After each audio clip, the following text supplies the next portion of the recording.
How many people do you know are struggling with bad habits? I'm talking about procrastinating, scrolling too much on their phone, or even just hitting the snooze alarm way too many times in the morning.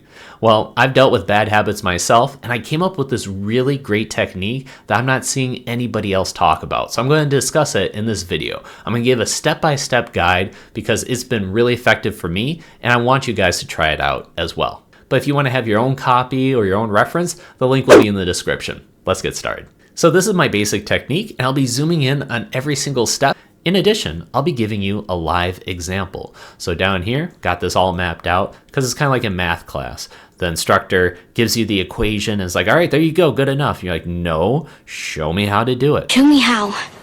So step number 1, focus on the general problem that you want to focus on. It can be very vague, but as long as you have a general direction as to what you want to fix and improve on, that's what's most important. And you can adapt and tweak as you go on. But see, we all have many bad habits that we're trying to fix. We can feel overwhelmed about many different issues. So just picking one thing for right now is a great start. Step number 2, once you decide what to work on, write it down. You can use this website called Miro. I'm not affiliated with them, but you can also do it on pen and paper. You can do it on a different website. It doesn't matter. Just simply write it down in a text box and make sure that you have the ability to then draw an arrow, which is our step number 3. Draw an arrow to a new box. And on the arrow, write down, why do I want to solve this problem? Step number 4, in that new box, write down your basic thought as to why you want to solve that problem. Tell me why. Ain't nothing but a... You may be like, it's just a basic thought. It's not very specific, detailed, and that's fine. Because here's the thing. Keep on creating more arrows and boxes until you find your main reason why. So in the example that we'll be providing, it'll be for spending less time scrolling on your phone. And it could be like, well, why? I want more time. Cool. Why do you want more time? Well, I have bigger life goals that I want to achieve. Cool. Why do you want to accomplish those life goals? Well, I feel like I could really miss out if I don't do that. Aha, there it is. Homie, I'm on like step 5. Step number 5. Now that you know why you want to fix this problem, draw an arrow to a new box and write down, am I willing to make sacrifices to fix this problem? And then in the box, write down yes or no. Now, why is this important? You can want something, you can think that's a problem, but if you're not willing to really put in the work and experience the pain and sacrifice for it, then it's not worth it. Then you're not going to do it. And that pretty much describes step number 6. If you're not willing to put in the work, then just stop right there. Done. Go back to step number 1, figure out a different problem that you want to work on. Do not pass go, do not collect $200. Now it's time to figure out what are your patterns and your roadblocks. So you know how a lot of people have that New Year's resolution of, oh, I'm going to lose weight, I'm going to eat healthy. And they're good for about 2 weeks, but then all of a sudden they stop. Why is that? Well, this is what we're going to document. This is what we're going to figure out. It's not going to be perfect, but it's enough to get us started.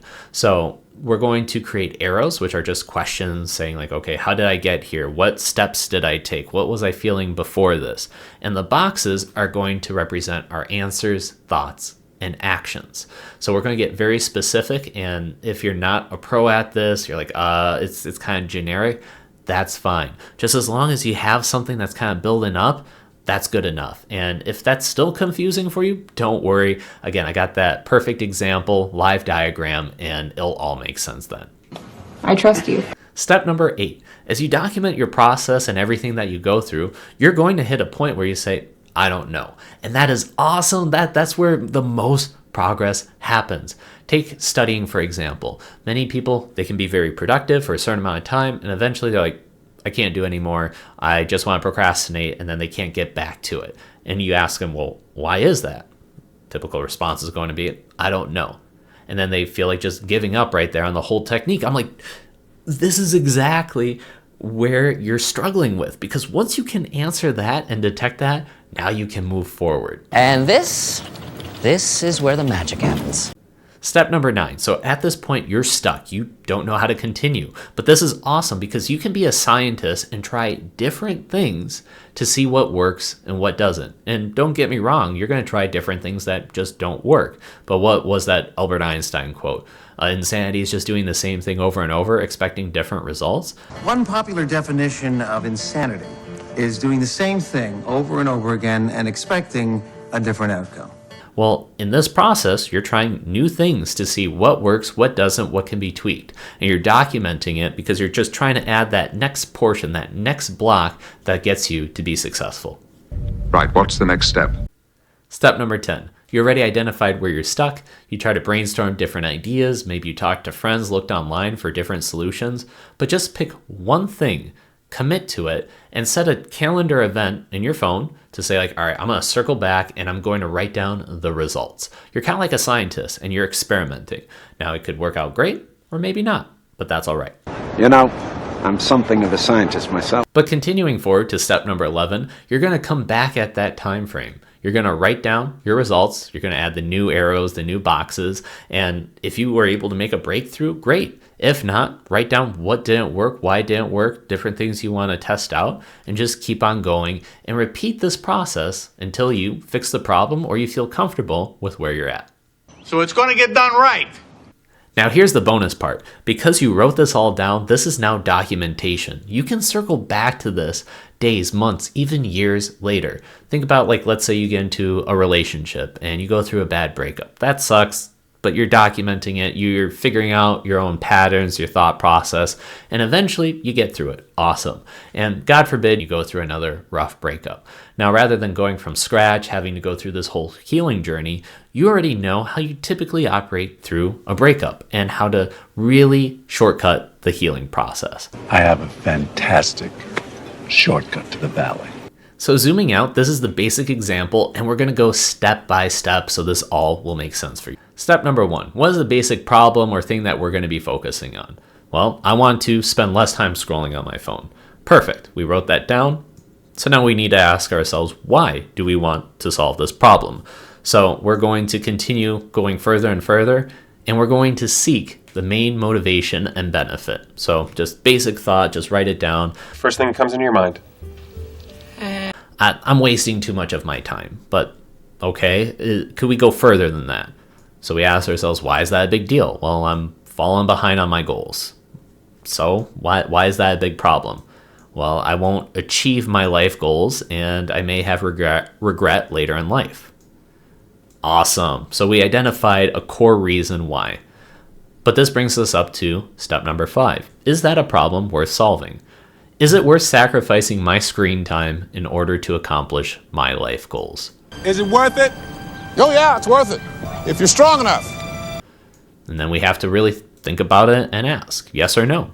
So we're going to assume step number 6, yes. All right, so now this is going to get a little tricky, but it's worth it. We're going to figure out what is the pattern and more importantly, what is the roadblock? So I asked myself a question, when do I struggle with the most phone usage? And the answer is like, well, I just use my phone throughout the day. It's not like I'm only using it at night, but I do notice it lowers my productivity overall and I need to stop. So throughout this process, you're not going to have the best answers. That's okay. Just write down your thoughts and ask follow-up questions. I don't know, okay? I don't have all the answers. So I'm like, all right, well, how about we start off with when do I start using it?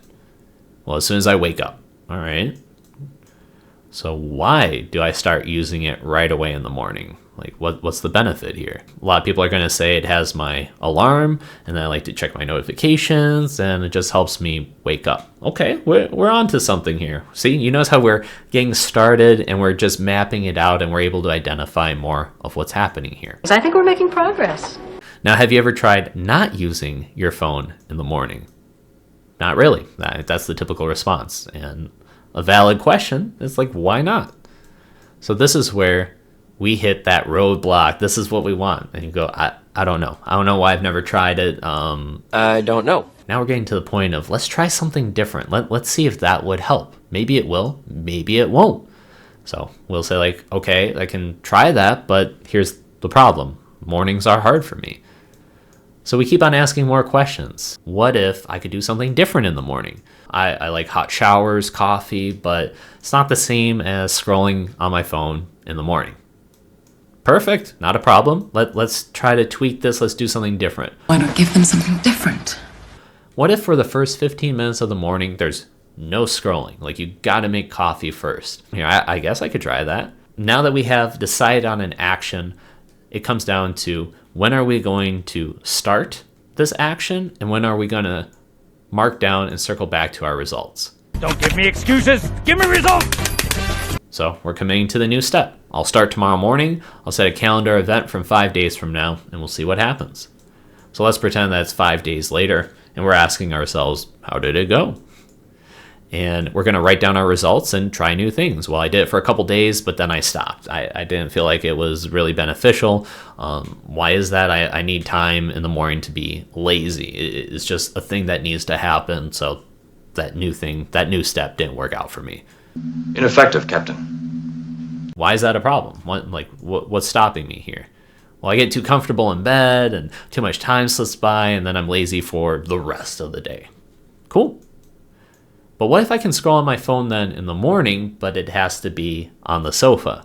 So you notice how I'm doing there. Like, I'm trying to negotiate. I'm trying to figure out different paths here. Like, okay, I can still have my scrolling in the morning, be relaxed, but rather than bed, it's in a different location. That's something completely different. Let's try that out. And interesting, I've never tried that before. Let's do it for a couple days. And you do it for 2 more days, and you get the results, and you say, hey, I feel great. And then all of a sudden you notice that, oh, I'm a little bit more productive in the morning now. There was actually some momentum. So awesome. What are some other things that you can do? Keep on iterating. Go forward until you finally have this bad boy solved. And if you notice like, oh, I'm getting back to the habits, you can just zoom on out. Okay, well, how did I get over this? Boom. So naturally, this is the simplified bare bone basics so that you can take this and hit the ground running. But I'll give it a try. So that does it for today's video. Make sure to subscribe if you're also somebody that's trying to do better.